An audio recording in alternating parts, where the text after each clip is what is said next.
Good time zone, everyone, and welcome to my first impressions on the very scuffed Star Wars Battlefront Classic Collection from Aspyr Media. And let me just say that right off the bat, save your money, buy something else. But people are saying that there's nothing wrong here, and I'm having fun with it. You're the problem. You are what's wrong with this industry, because there's a lot of wrong here. And the reports are coming in are coming in by the minute. But yeah, at the start at launch, there were only 3 servers for this game. 3. There's no inverted controls for whatever reason. I believe people say there is, but I personally couldn't find any. Like, let's try to get in here. Maybe people are just trolling. The people are rightfully angry at this game. Apparently there are audio issues. Modes aren't working properly because it leads to crashes. Then there are missing textures on Hoth. And right now, but the main anger isn't the fact that they botched this, but the main anger right now is really towards the fact that this game is 62.87 gigabytes and that there's no cross-play, cross-platform, no any sort of crossing, right?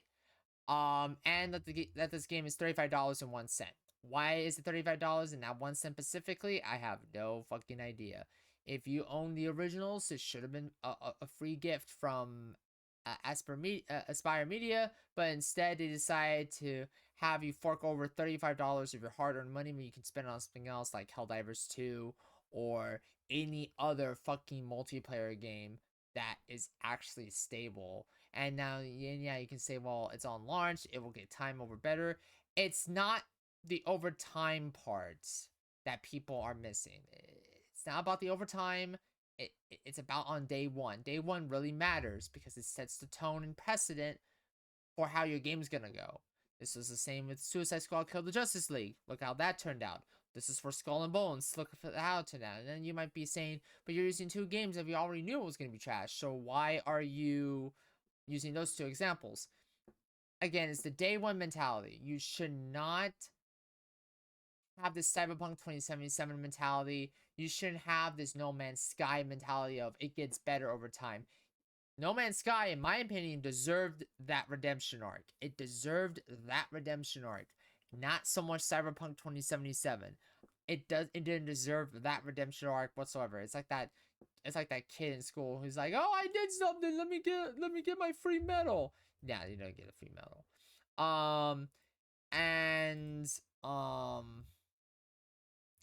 And apparently, and the fact that this game is over, oh yeah, and here's another issue too. It's the fact the matches are going by quickly because not only did they expand it to 64 players, basically, which is, like, what was it? Like, 16 versus 16, I think? 18 versus 18 players, I think? Yeah, 18 or 18 versus 18 players. No, that's 36. I can't do math right now. 1990, 24 v 24. What is it? 32 v 32. Yeah, 32 v 32. Because they expanded, the lobby count. I didn't know how it was in the original. I'm assuming it was 64 players in the lobby. Because of the lobby size, the matches are going by quicker. So if you jump into a match of 200 tickets from both Republic and CIS, it will literally go down from it will literally go from 200 to 100 to 50 to 10v6 or 6v10 or 2 versus 4 or 4 versus 2, and it's just like, what? The ticket consumption rate is so bad in this game. Like, you cannot even get into a legitimate multiplayer match without either being on losing team rather quickly or the winning team rather quickly. And yeah, it's nice to win your matches, and sometimes it's hilarious to lose your matches, but not at this rate. It's like getting killed on extraction in Helldivers 2 coming in right as the plane's about right as Pelican 1's about to leave the planet. So it's just like, wait, what? But yeah, no. Again, it literally plays the same. It literally plays the same. I don't know why it's even busy. Like, why do I have to have like this 10-second wait? But yeah, if you go here, yeah, I'm already defeated, and it's already a defeated lobby. So why? I just came in and got credit for losing. And then here you go again. Why is it connecting hosts on a dedicated server? It shouldn't be a dedicated server shouldn't have this issue, but yet it does. Why on earth does it have this issue? I have no fucking idea. I'm not Aspyr Media, or however you say their fucking name, you know. It just it just baffles me that dedicated servers are having this issue. Dedicated servers are having this issue. Now, I may not understand the terminology correctly, but isn't dedicated servers supposed to be like official servers aren't supposed to be having this issue? It shouldn't pass the baton around like pass the talking stick around, like, oh yeah, here you go, here's your talking stick, you're the one to host this lobby now. And I can't even get into the game right now, but yet you have all these players in the game right now. Look at these pings, you know. And it just doesn't make any sense. I can't even access the game right now, so I have to quit the game. I have to quit the game in the lobby. This room in the lobby. And yeah, it might be loading in, but come on now. You gotta be kidding me. Oh, the fact you have to leave the lobby and then come back. That is fucking hilarious. But yeah, look. Okay, there's a hang time. Yeah, and so reinforcements are 100 and 100 right now. Why is it 100 and 100? I don't know why. I don't know why when... Again, the thing, the main thing is the fact that, watch, I'm gonna, this is, okay, so, okay, so these are against bots apparently, and apparently the people are gonna fill it out. Because in Star Wars Battlefront, no, in Battlefield 2042, I believe they had this, where you had AI players, and then those players get to fill in the gaps. I have...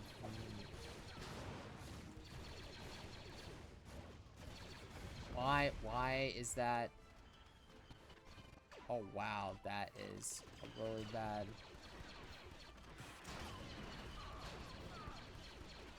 And also, some people say that the AI is a lot more hostile now, and I'm like, I don't know if it's a lot more hostile. I don't know if it's like the automatons in Helldivers 2.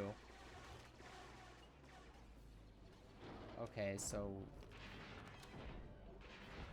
Huh. Okay, let me... I mean, it's great that the AI is a bit more aggressive. Wait, what the hell? Why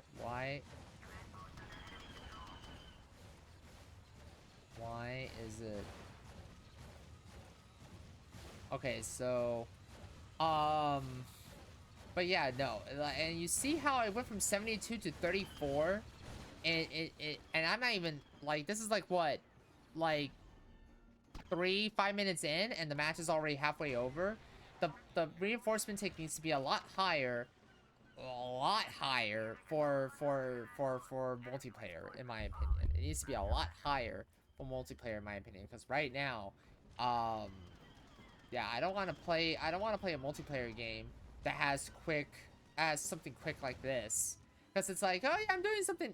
Victory. Okay.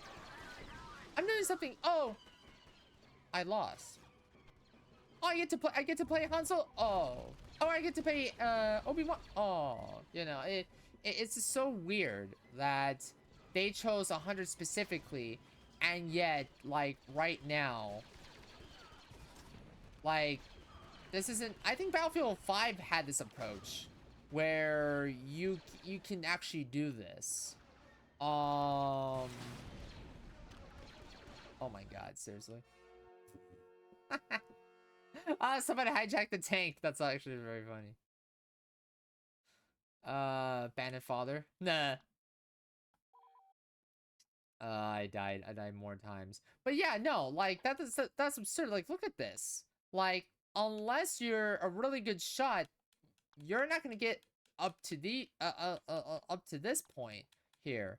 And the fact that there's auto assist and friendly fire damage, I thought that was a little hilarious. But yeah, you see how there's a few people within the lobby, but like but even though there are a few more players on the Republic, we still managed to win. That's probably because people are slowly starting to enter the match.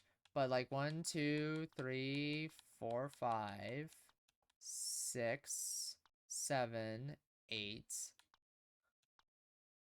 Okay, so 8. 1, 2, 3, 4, 5, 6, 7. So 7.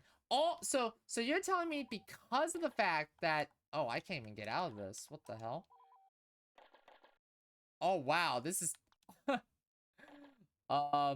okay. That's a little bad. That's bad. Why can't I? Okay. Career stats. Oh fuck. Okay, that's for the single player. Yeah, and this game has split screen. I guess there's no multiplayer for Galactic Conquest. They added the DLC from the Xbox port of yeah, or the Xbox version of Star Wars Battlefront 2 with Kit Fisto and Asajj Ventress, who doesn't look like anything like Asajj Ventress from the Clone Wars a television show. Because I think it's like supposed to be like original Kong. Yeah, but basically you have Space Overview, which I think is like a video. Yeah, which is hilarious because in Rise of the Empire, the very first space level, which was the Battle over Coruscant in the intro of Revenge of the Sith, that is actually a tutorial. So why can't they just add that level in there? Doesn't make any sense. But yeah, and then of course, you know, you can play as the Rebel Alliance, you can play as the CIS, you can play as the Republic, you can play as the Empire, you can load into your game apparently. But basically, okay, so let me skip training mission. Okay, well, let's do the training. Fuck it, let's do the training. You're gonna hear Tamura Morrison right now. Nothing at all like the simulations on Camino. Of course, that's pretty much the way it was for all of us, wasn't it? All that breeding, all those years of training. It doesn't really prepare. And I love it how, like, that's really cool that Geonosis is like the first map and has like its own little story thing. As it tells you about, like, you know, basically catalogs the Firebrand's first you know, thing. Their story in the in Star Wars right up until the Battle of Hoth, because they obviously don't talk about the Battle of Endor. Your simulation days are over, Trooper. This is a real battle. And if you mess up, you'll really end up in a world of pain. Now get out there. But yeah, basically plays the same. It basically plays the same. You have upscale textures and whatnot. I mean, there's nothing else to add about this, really.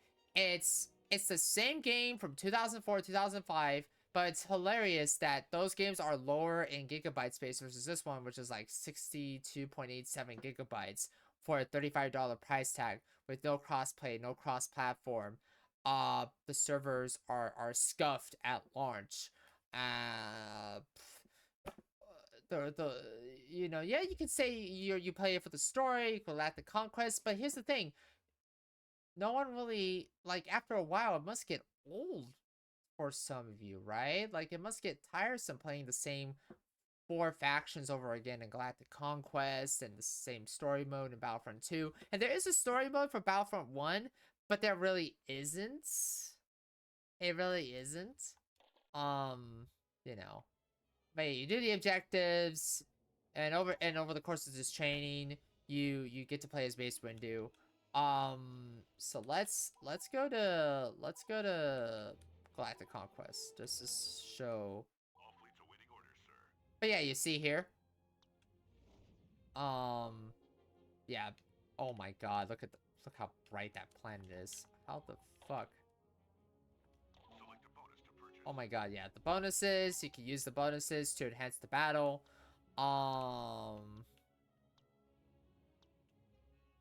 Please select a fleet to command. And then you could buy units. Wait, what the hell?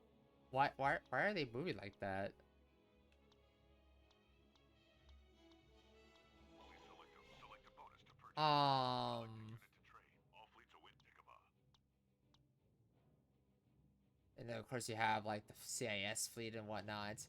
But basically the ultimate goal of Galactic Conquest is to basically unite the entire galaxy. Movement canceled. And then apparently you can skip your turn.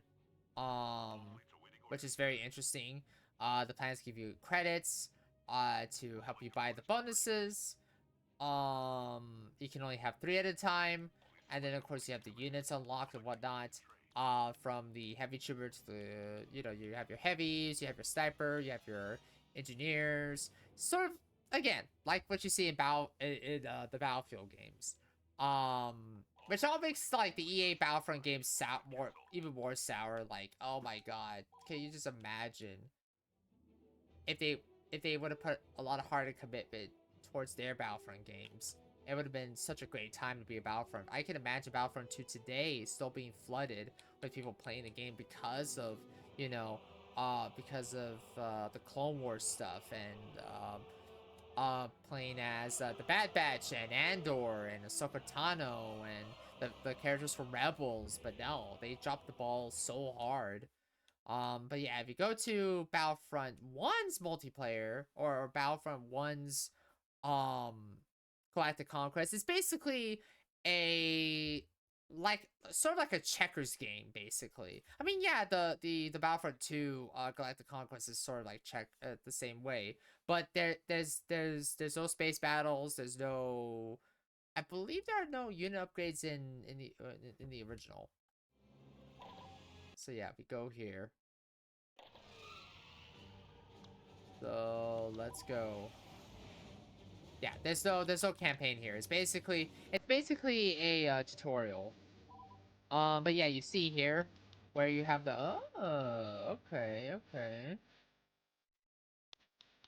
But yeah, you have the Rebellion, you have the Empire, you have the Republic, and then you have, of course, the Revenge of the Sith.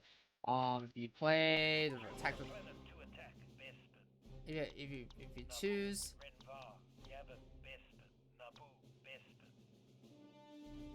I'm assuming. Oh yeah, here we go. So you have the bonuses like Battle to Orbital Sensors, Elite Training, Jedi Hero.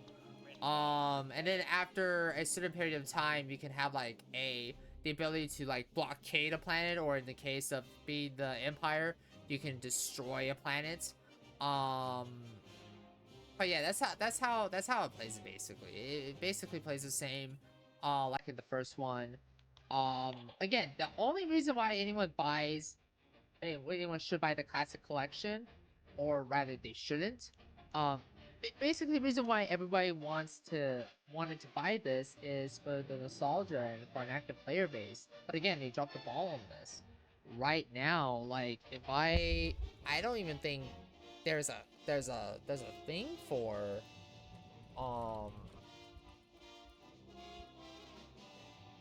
yeah, there's absolutely nothing right now. And if you go on Twitch, no one's covering this game on the respective account, probably because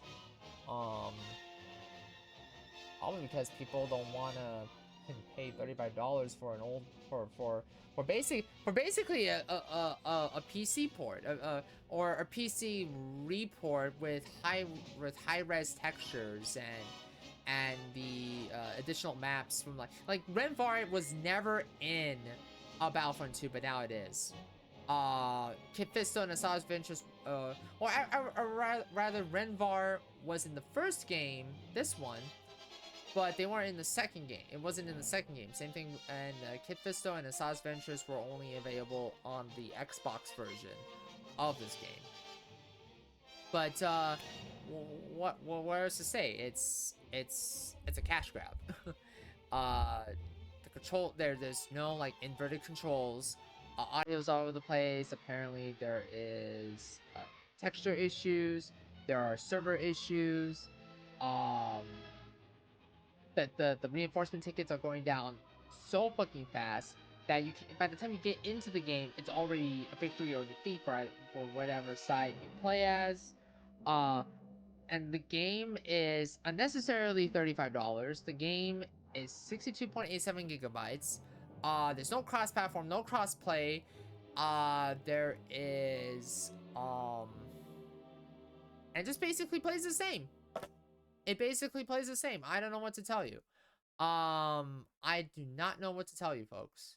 I just don't know what to tell you. Helldivers 2 or Call of Duty Modern Warfare 3 or even the lobbies I played, the fact that more people are playing Battlefield 2042 than the Battlefront Classic is kind of sad to say the least.